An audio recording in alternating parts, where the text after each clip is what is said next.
Okay, so welcome everybody. This is the last lecture for these hands-on activities.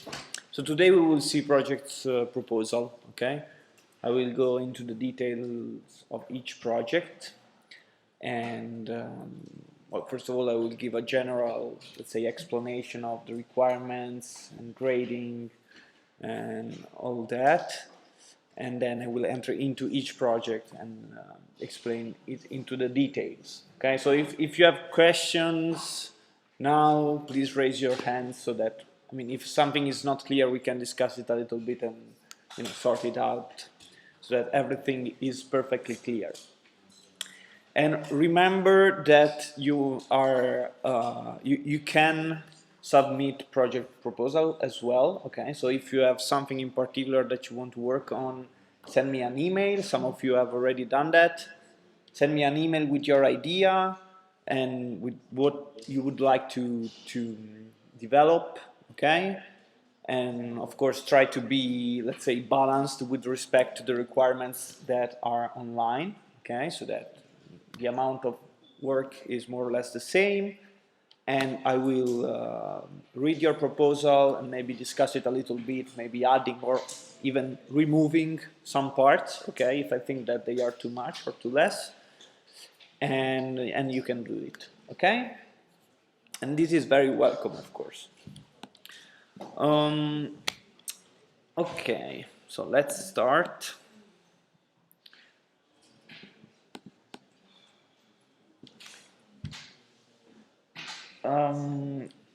There's the PDF online with all the projects. Okay, there were some typos, so some of you pointed out that there were some typos on the project paper. Thank you for that. I have uploaded a new version, hopefully without typos now. So let's see the general rules. So first of all, grading. As you know, with the written exam, you can get up to 26 points, okay? So if you basically do the exam perfectly, you can arrive at a maximum of 26 points. Now, for getting the maximum grade, meaning 30 or even more, 32 if you want to get the magna cum laude, as we say, you have to do the project, okay? So doing the project is not mandatory, meaning that you do not have to do it, but if you want to have the maximum, then you have to do it, of course. And the grading for the project is, I would say, depending on time, okay? So you can have a grade which is 8 alpha, okay? So think about this alpha as a multiplier, okay? Like the one that you have in these arcade games. So if you deliver your project before September 22, meaning that you have all summer, okay, to do your project with calm, then this multiplier is equal to 1, meaning that you can have a maximum of 8 points for the project, okay? If the project is well done and if all the requirements are fulfilled, okay? Who knows, I can even maybe give a little bit more if you do something really extraordinary, okay? But probably not, so 8 points should be the maximum if you deliver the project before September 22. Now, after September 22, but before February 28, okay? So if you exceed, I would say, the first deadline, then your multiplier basically becomes a penalty, okay? And it becomes 0.5, meaning that if you do your project perfectly, then you can have a maximum of 4 points. That's okay, because if you have done the written exam perfectly, you can still arrive at the maximum grade, okay? So me and Professor Cesana were very, very good in assigning grades, okay? Because even if you are very lazy and you take like 7 months to do the project, then you can still achieve the maximum grade, okay? Of course, after February 28, if you deliver the project, well, it will be ignored, okay? So it will be worth 0 points, okay? So if you exceed the second deadline, then you can throw away everything, okay? I want this to be perfectly clear. So if you have any question about that, it seems clear, right? I mean, there's not many different things that you can do. It's additive with respect to the exam, and you have 2 deadlines. So if you miss the first one, you have the second one. After the second one, then it's like not having done the project. Okay? Now, what project to implement and which operating system to use for implementing the project, well, that's completely up to you, okay? Including the fact that you can propose your own project.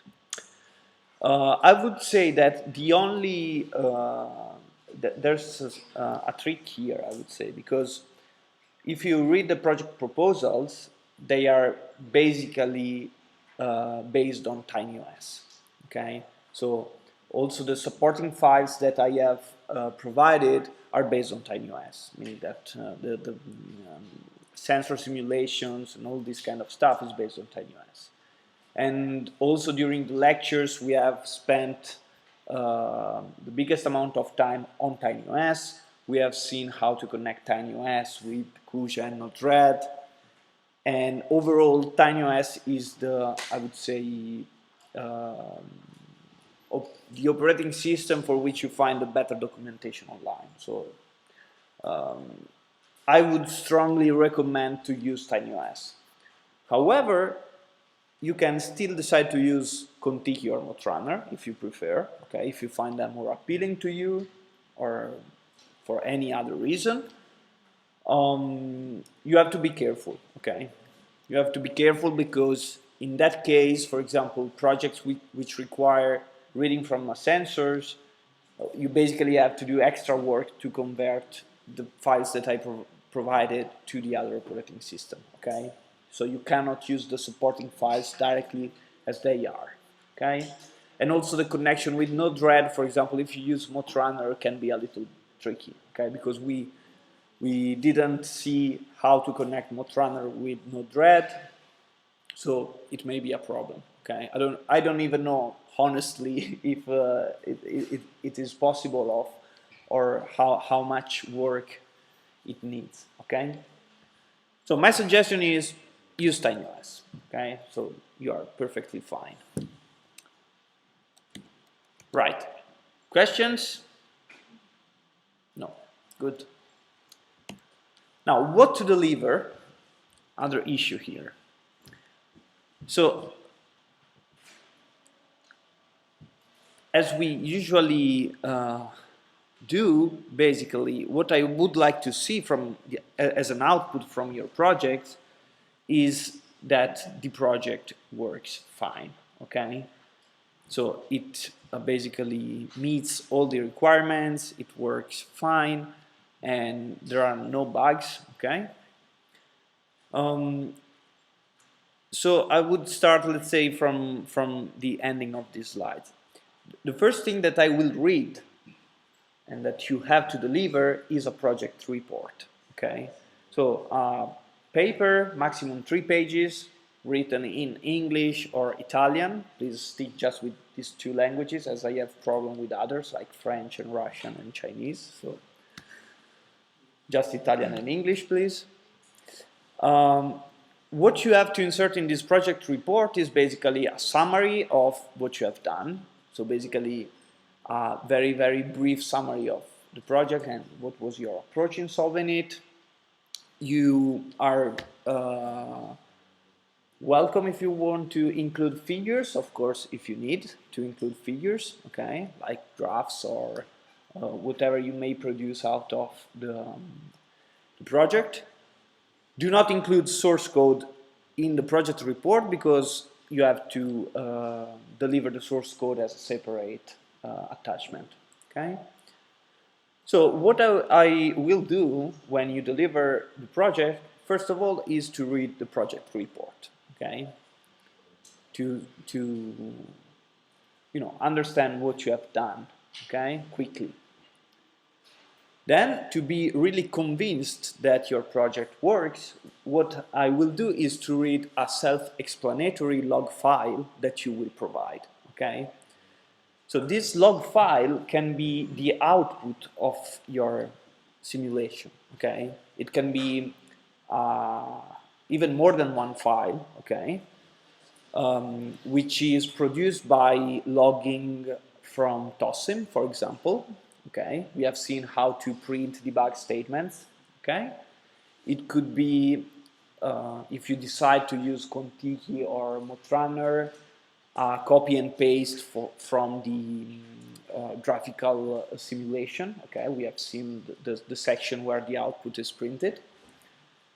Or it could be any other, let's say, self-explanatory text file, okay, which basically states all the main processes of your project, okay, like booting, initialization, and main loop, I would say, okay, sensor reading, sensor transmissions, receiving of messages, everything, okay. So try to be as detailed as possible. Okay. Then finally, if these two files, the project reports and the log file, do not convince me, then I will go inside your source code. Okay. So you have to deliver the source code. I will go into the source code anyway to check that you do not have copy. Okay.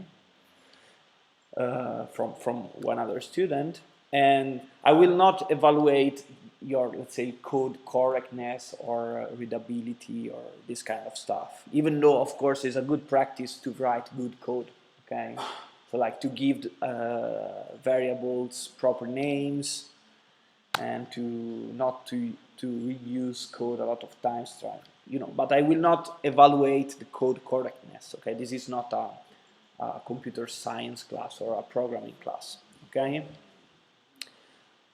So you have to deliver these three things, okay? You can just put everything in a zip file and send it to me by email, okay? That's it. Questions on this? Is this clear? So can you understand why I need all this stuff? Because, checking and evaluating this kind of projects is not that easy, okay? So you have, let's say, several levels of detail I can go into. Okay, so if you do not have any question, okay, tell me. What is exactly log file? I mean, how we can get output of? It's a text file, okay? So it's a text file. It could be a TXT or a Word document, anyway. You just copy and print the output of your simulation on this text file. It could be the output on the terminal if you use TOSIM, or the output in the output console window of Motrunner or Contiki if you use Kuja or the Motrunner simulation, okay? The important thing is that by reading this file, one can understand what your project does, okay? That should be the main purpose of that. Okay. So if you do not have any other question, I will start going into the details of all the projects. Okay?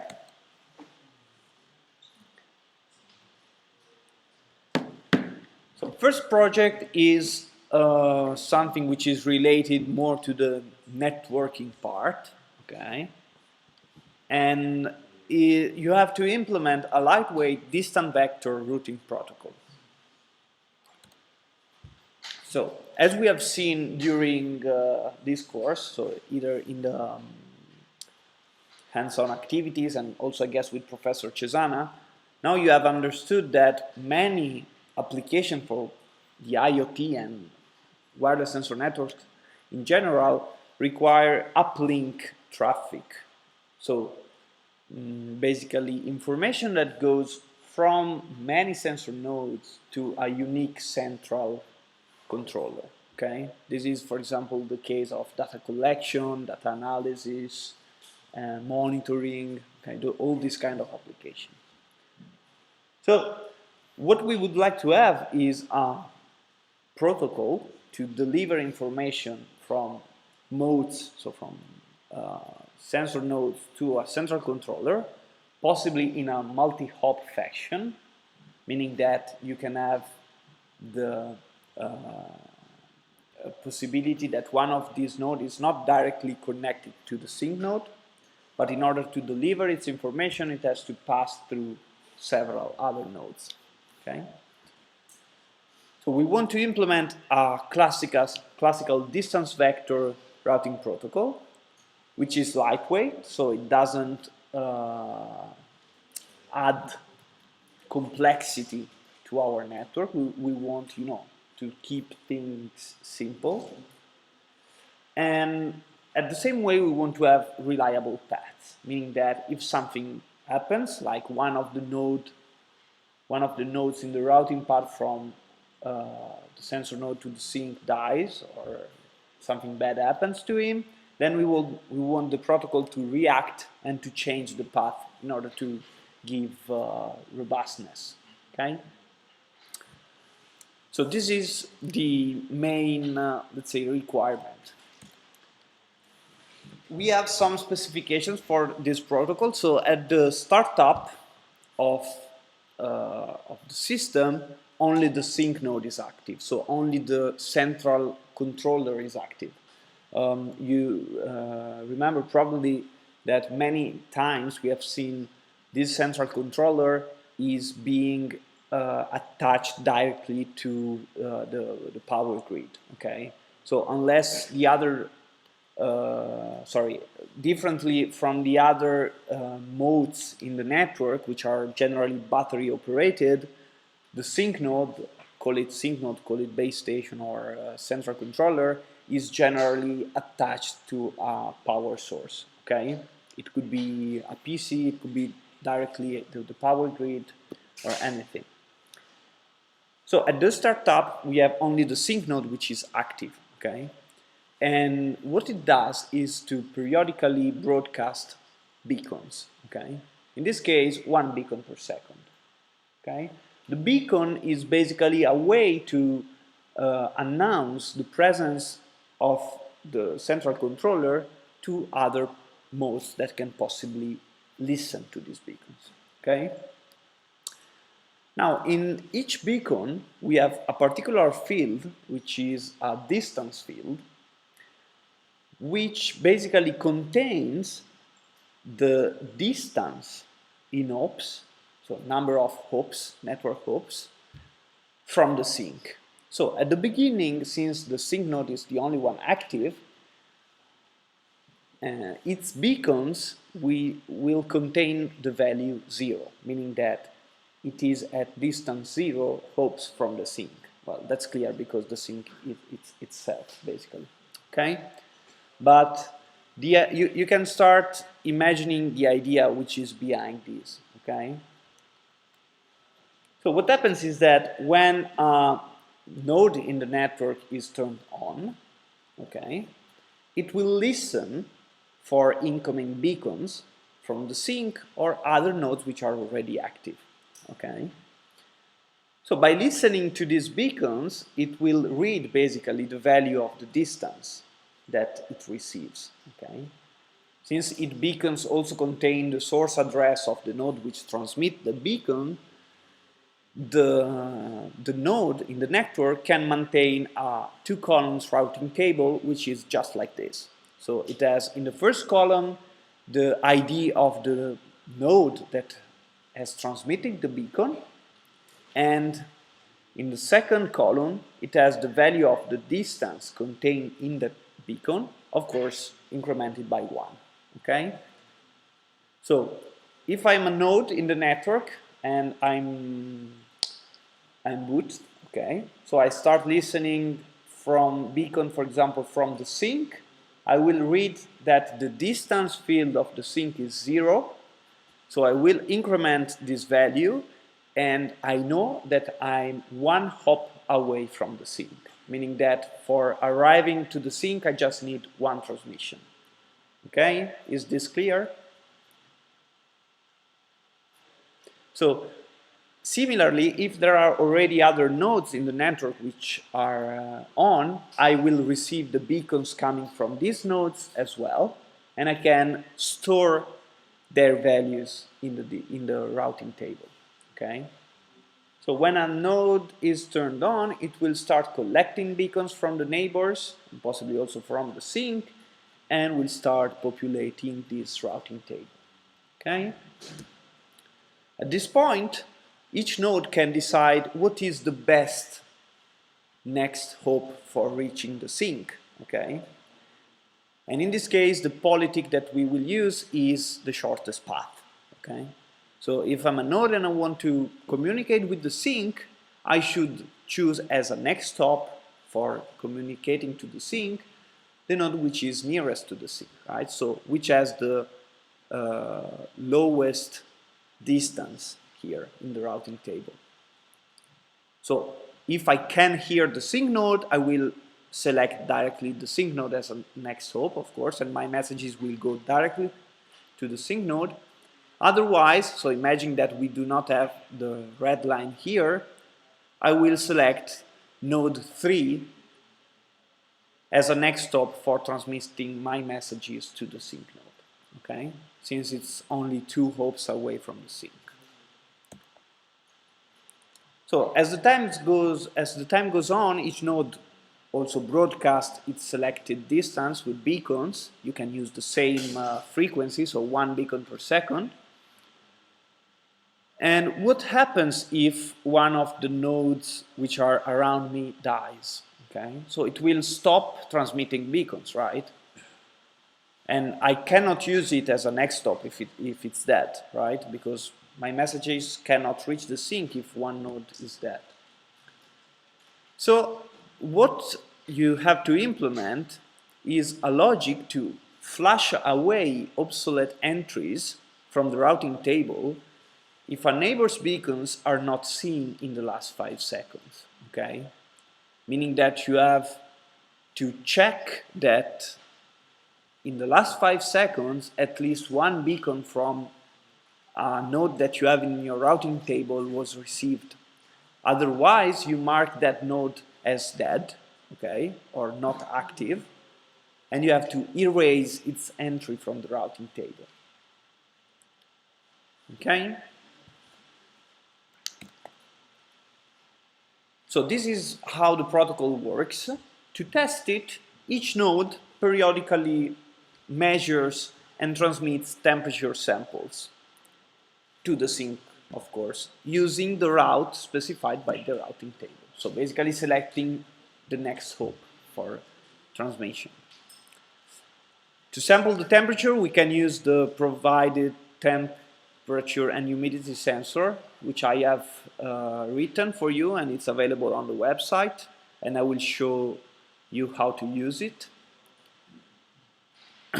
So for you two guys, you can use this one if the other teacher is okay with that. And when we transmit the temperature sample, what we could also do is to add, so to append to this message all the nodes that are transversed from the transmitter to the sink, okay? In such a way, the sink node, when it receives my message, it also knows the complete path that this message has followed for arriving there, okay? So by reversing this path, the sink node now can have a path to communicate with a certain mode, okay? Now, to clarify this, imagine that you have this network, okay? The root is the base station or sink or PAN coordinator, call it what you prefer. And so on node 5, we have this routing table. So we hear beacons from node 3, which is at 1 hop distance from the root. We hear beacons from the root, which is at distance 0. We hear beacons from node 2 and beacons from node 6, okay? And for example, node 5 will select directly the root as its next hop, of course. Imagine that you are node 9, so your next hop is 6, and you want to transmit the temperature, this temperature value to the sink. So you will transmit this to node 6, node 6 will forward it to node 2, and node 2 will transmit it to the sink. Now, each time you forward a message, you append the hop, so the ID of the source which has forwarded the message. So in the final message to the root, you will have the temperature value coming from node 9, and the path is 6, 2, and then the root, okay? So that the root can reverse this path, and in order to contact node 9, can follow this path here, 2, 6, and then 9, okay? So by inserting in the message the complete path, then the sink node can reverse it and contact the source node, okay? Now, is this clear? Any question on it? Okay. So requirements. The first requirement is, of course, to implement and test that the routing protocol works. And this will be up to 50% of the total points, okay, of the project. So 8 points if you deliver it before September, or 4 points if you deliver it before February. Now, what you should do is create a TOSIM script, so a TOSIM simulation, which shows that the protocol behaves correctly even when some of the nodes are shut down, okay? So what happens if during my simulation one of the nodes dies, okay? So if you have implemented the flashing policy correctly, then this node should be flashed out from the routing table, and another node should be selected as next hop, okay? So in order to turn off modes during a simulation, you can use the mode.turnoff function directly from TOSIM, which basically turn off a mode, okay? And then you can again reboot it with booted time, okay? I have also provided a topology file for this project, so you don't have to come up with a topology, you just use the one that I have provided. And what I would like to see in the log file, of course, together with all the other messages coming from your project, is that when the sync node receives a message, it prints the path, the complete path from the source node to it, okay? So that I'm sure that your protocol works. And also you can check it correctly by doing this way. Okay, is it clear? Yeah. No, don't worry about duty cycle, okay?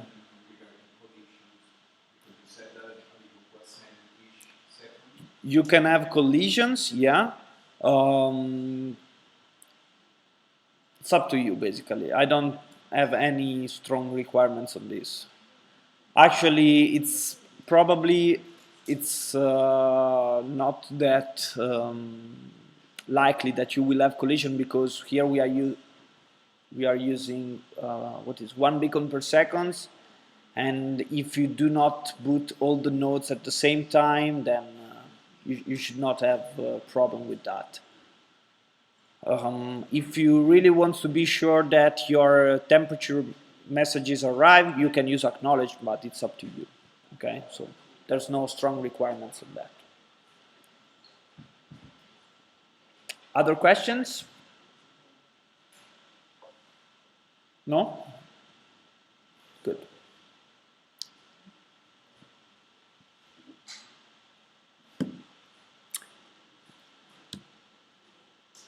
Now, second project is detection of epileptic seizure using a body sensor network. Okay, and actually, I got this idea from a master thesis that one of our master students did a couple of years ago. Of course, in a very, very reduced version for this project. But always keep in mind that if you're interested in this area and you want to, of course, this for the 5th years students, if you want to do a master thesis with us, just send an email to Professor Cesana or to me, and we may discuss it a little bit. So the idea is to have a body sensor network. Right? I don't know if you have seen something during the lectures with Professor Cesana, but you know, besides wireless sensor networks in general, which are used to monitor environments, we have also body sensor networks. Okay, so wearable devices that can be attached to your body and can get measurements out of your body, basically. So the idea is to have a body sensor network composed by 5 sensors, 1 electrocardiogram, so to get measurements for the heart rate, and 4 accelerometers, okay? 2 accelerometers at the wrists and 2 at the ankles, okay? And of course, you can imagine having accelerometers here is to monitor kinematic movements, basically. So I will call the ECG the central node, CN or CN, and the accelerometers peripheral nodes, PN. This basically reflects the star topology which I have decided to use for this project. Okay. Now, the purpose of this project is to detect epileptic crisis. Okay, and there are a lot of algorithms that you can use to detect them, and we will use a very, very simple algorithm which is based on thresholds. Okay, so basically, all we have to do is to check that the signals that we get from the sensors are exceeding or not particular thresholds. Okay?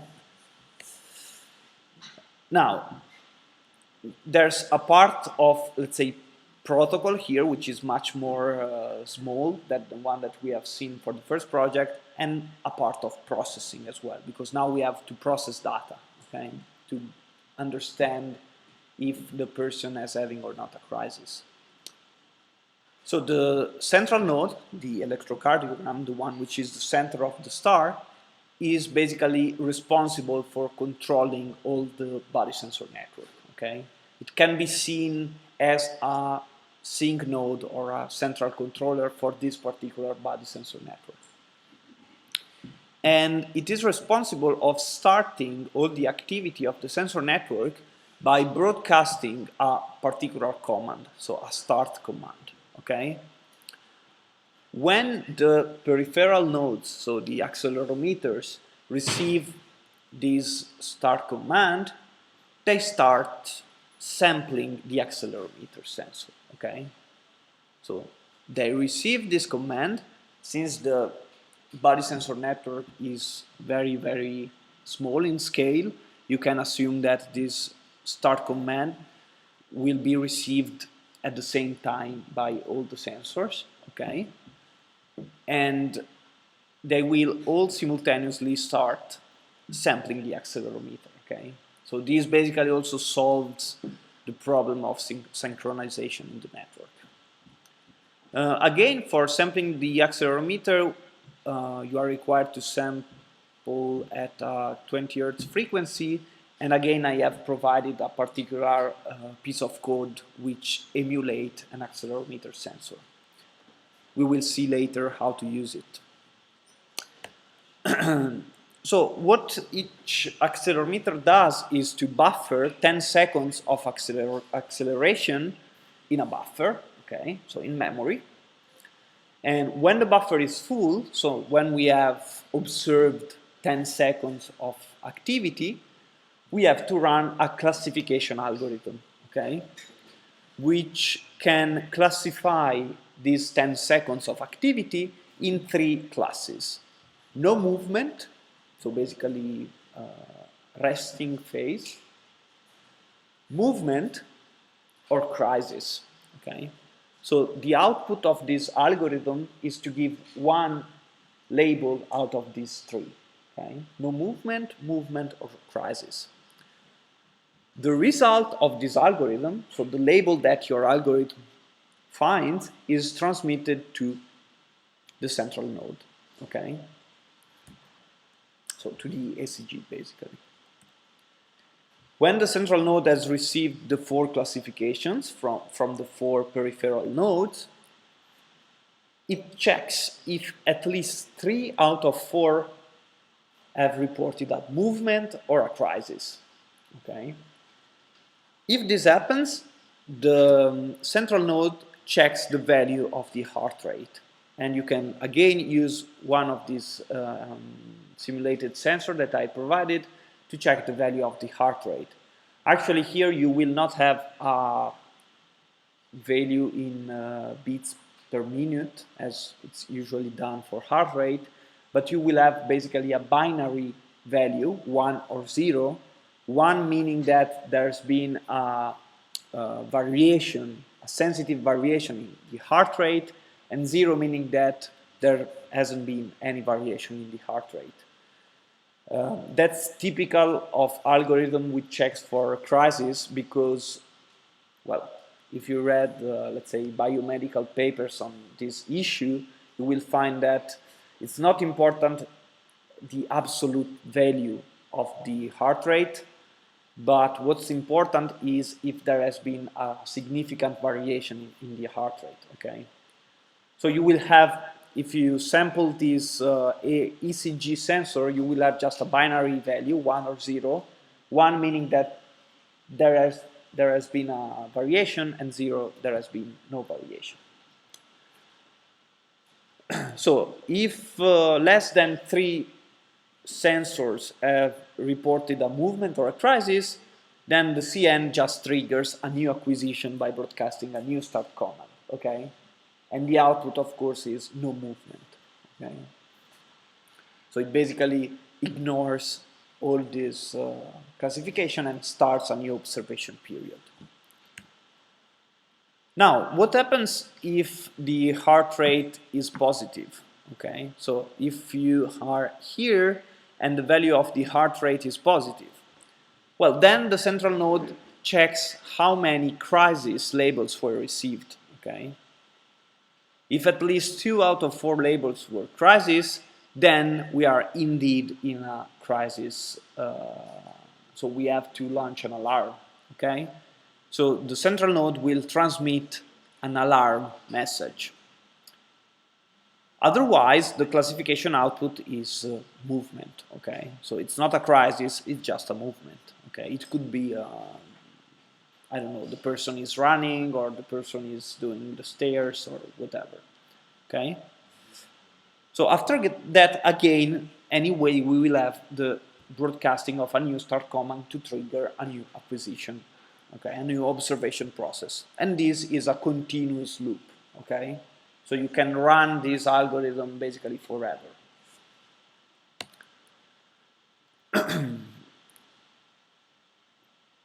Okay, right, now the output of the classification from the central node should be transmitted somewhere.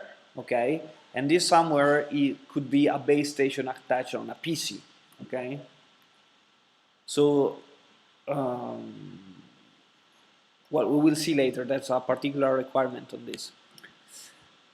Now, on the peripheral nodes, how can we classify the data? Okay, so we have to collect these 10 seconds of accelerometer data, which means if we sample the sensor at 20 Hz, is 200 samples. Okay. So we get the data from the accelerometer, we normalize it, and we compute the average over the buffer, okay? And well, there are details on the papers on how to normalize the data and compute the average. Well, the average is just the time average, so it's very, very easy.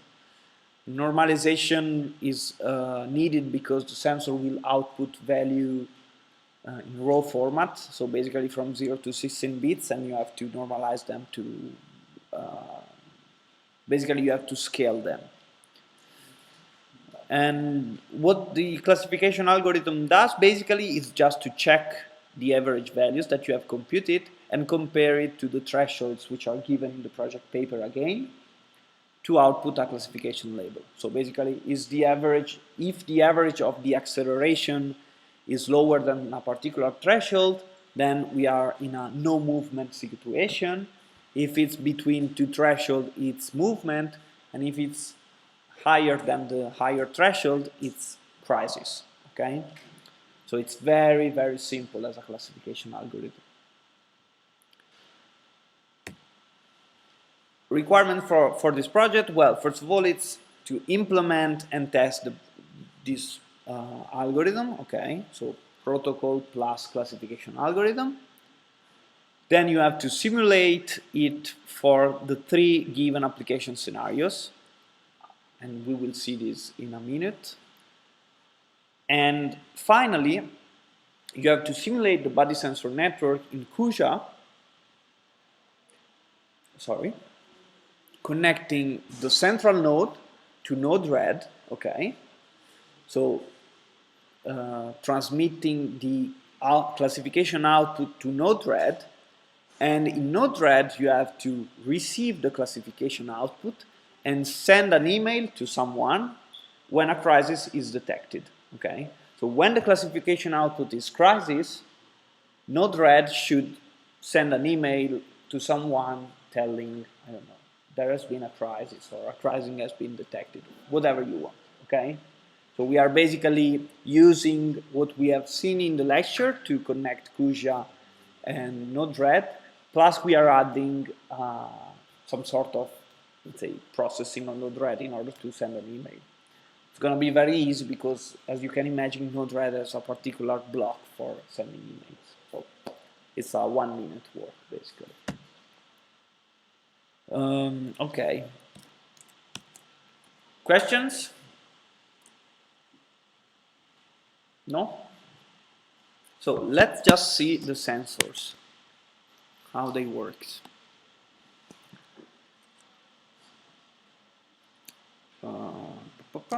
Here.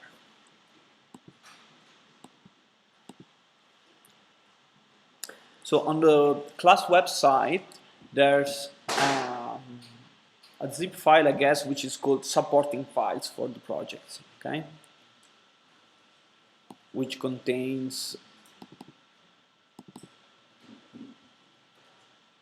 the topology that you have to use for the first project, okay, the one with the distance vector routing protocol, contains the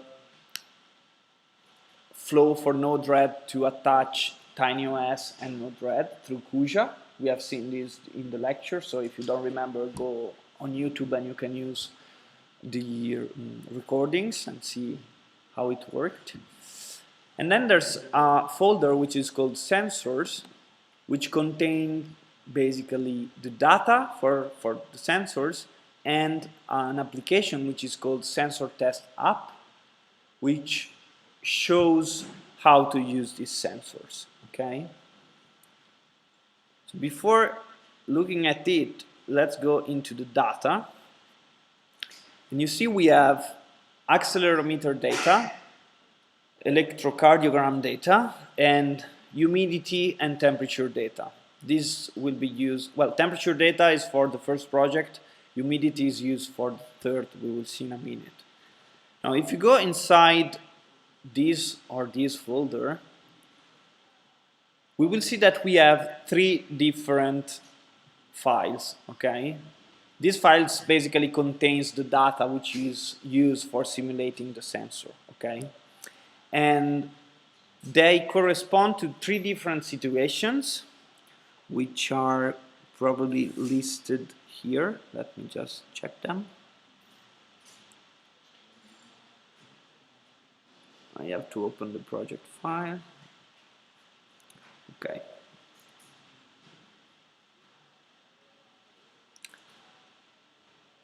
So the first one which is the one that ends with the number 1, is teeth brushing. So I'm basically emulating the activity of teeth brushing. So as you can imagine, the accelerometer data coming from the legs is basically no movement. The accelerometer data coming from one of the two arms is no movement, and only one arm is basically doing the movement for the teeth brushing. Okay? So your algorithm in the first case should not give any crisis. The second one is walking. So all 4 sensors are giving an output which is movement or crisis or something between that, depending on the intensity of walking. But I have checked that if you use the threshold provided here, which are these ones, and if everything is done properly, then you shouldn't have a crisis alert. While the third one is data for an epileptic crisis. So your algorithm should detect a crisis when you use the third set of data.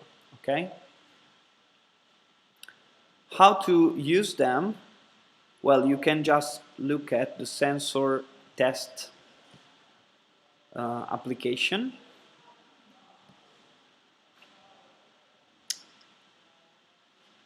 So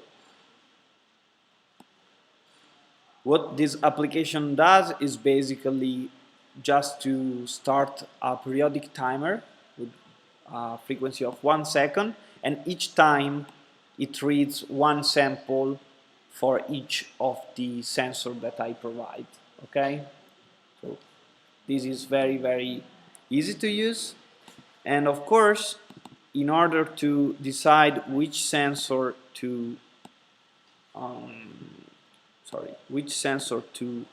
here is the wiring. Okay, so you can start from that. In order to decide which sensor to use, you should where is it?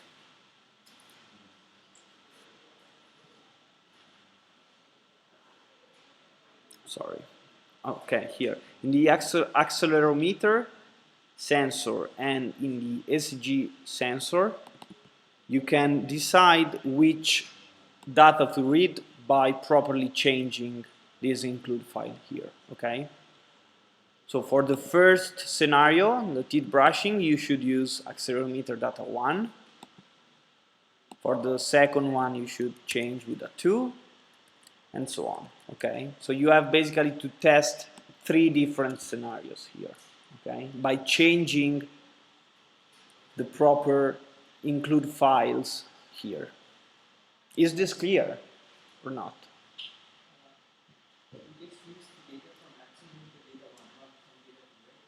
Sorry? You just use the data from accelerometer data one, not from the other hand. No, you have to use all the 3 scenarios. Okay, so you have to test all these 3 scenarios.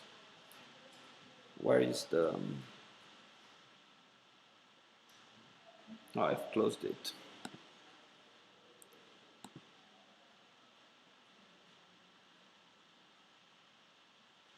So you have details here. So you have to test these 3 scenarios. For the first one, you should use these 2 include files. I was saying, like, for the teeth brushing, considering your algorithm, you're just using the right hand. Someone can use the left hand as well, right, for the brushing. Yeah. We can include the other hand, right? So you have, for each scenario, you have 4 accelerometers, right? So the data contained in this file will give you output of the 4 accelerometers for the scenario of teeth brushing. Okay?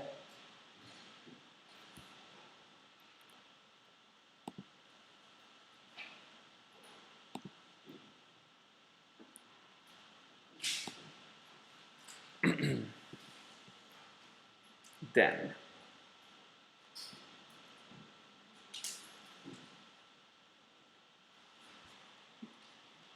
and the same can be done for the ECG sensor here. Okay, so you can change this depending on the scenario that you are testing. Okay?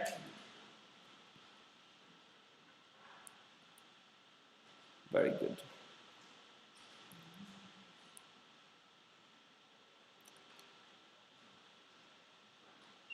Now,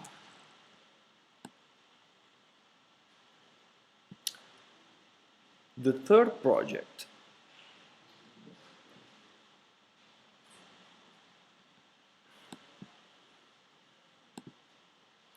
is it okay?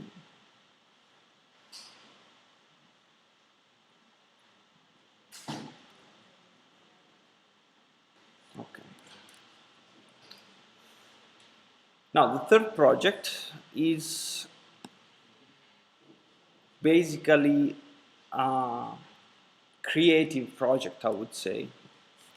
So the idea is to implement a data logging and plotting system which is based on Node-RED and in general on web tools. Okay, I would say that this project is a little bit detached from what we have seen during the lectures, meaning that it's particularly tailored to learning how to use Node-RED. Okay, so the idea is to implement a very simple wireless sensor network composed of one sink and just two sensor nodes that can be in direct communication range. And these two sensor nodes are transmitting temperature and humidity data to the sink node. Okay? You can use the provided components, of course. The sink node receives the data from the sensors and forward this data to Node-RED. Okay? So let's say the TinyOS part is very simple. It's just transmission of data from sensor nodes to a sink node. Then the sink node forwards this data to Node-RED. Now the, let's say, big part of this project is on Node-RED. Because on Node-RED, you have to implement a sort of cloud-based system like Xively or Sixth Sense. Okay? We have seen that Xively, let's say it's difficult to obtain an account on that and to use. We have seen that Sixth Sense sometimes is down, okay, because they do not have many servers for serving all the traffic. So the idea is that, okay, why don't we come up with a new system for doing storing and plotting of data? So we have seen on Node-RED we have several blocks for storing data, either on files or on database. You can use the solution you prefer, depending on what you know. So an idea would be to receive the data continuously from the sensor network and store the data somewhere. It could be a file, it could be a database. Then in the Node-RED flow, there should be some block for plotting data, okay? Now plotting, it's not a function, it's not something that you can do directly from Node-RED, but there are a lot of web-based plotting tools, for example, Plotly, you can use it, which allows you to create a very simple web page. It could be a blank web page, which contains a plot of the data that you read from the file or the database in which Node-RED is storing this stuff. Okay. Of course, on Node-RED you can also add, I don't know, analysis blocks. For example, you can send an alarm if the instantaneous temperature or instantaneous humidity exceed a particular threshold that you can set, or if the average over a certain time period exceed a particular threshold. So all this is up to you, okay? The only suggestion that I can give you is to be creative, okay? Based on what you have learned during this course and what you have seen with Professor Cesana and me, and what you think could be useful. Try to use Node-RED to come up with something which is usable also by other people, okay? But at least we should have data receiving, data storing, and plotting, okay? So something similar to what we have seen in Xively and 6th Sense, but based on Node-RED.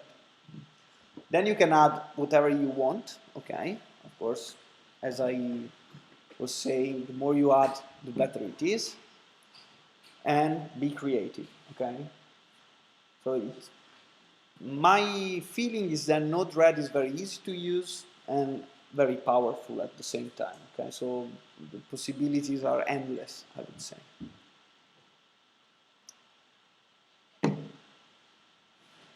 Okay. Questions on the projects or any other topic that we have seen? Yeah.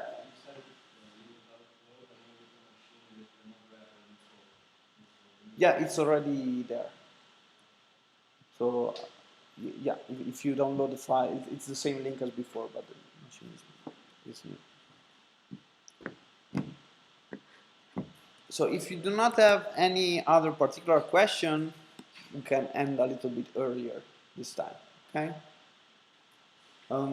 Just remember that for any issue, you can write an email to me, okay? Of course, I will not do the project for you, so don't ask me how can I do this.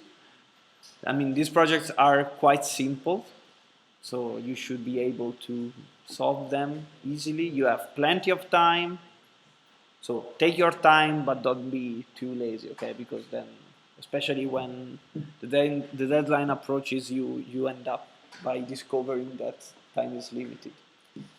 And that's it. So I hope that you have enjoyed these lessons, that you have learned something new. And yeah, I hope to see very good projects from you. Thank you. Okay, so wait, I will stop everything here.